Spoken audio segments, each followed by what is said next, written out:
stratégie pluriannuelle de financement de la transition écologique et de la politique énergétique nationale, instaurée par la loi de programmation des finances publiques de 2023, est un document remis annuellement au Parlement.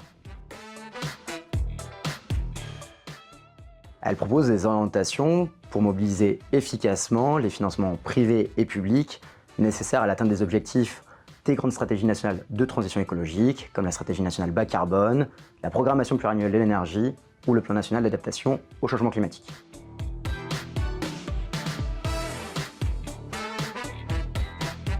La direction du budget rédige le document avec la direction générale du Trésor. Nous apportons notre expertise notamment sur 2 points. Premièrement, une expertise sectorielle.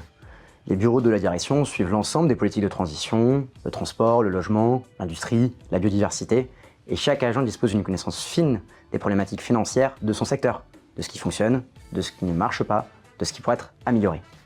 Deuxièmement, une expertise financière. Nous disposons de l'ensemble des informations budgétaires de l'État, alimentant ainsi l'ASPAFT en données et nous permettant de nous assurer de la cohérence de la trajectoire de financement avec les grands équilibres des finances publiques, au premier rang desquels le projet de loi de finances.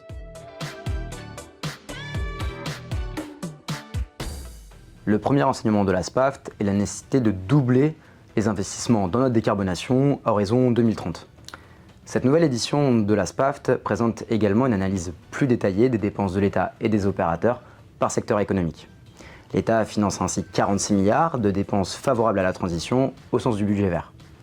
Une fois que l'on inclut les dépenses des opérateurs et que l'on retranche les flux internes, c'est-à-dire les dépenses de l'État vers ces opérateurs, le total atteint 49 milliards d'euros. Enfin, l'ASPAFT propose des orientations sur le rôle de l'État dans le financement de la transition écologique via la mobilisation de différents leviers de politique publique. Le soutien financier de l'État pourrait ainsi être priorisé vers les projets perçus comme non rentables ou pour lesquels les ménages et les entreprises n'ont pas toujours la capacité financière suffisante pour y faire face. Dans les autres cas, l'État peut mobiliser d'autres leviers sans nécessairement recourir à la subvention, à l'image des garanties, de la fiscalité, de la réglementation ou encore des avances remboursables.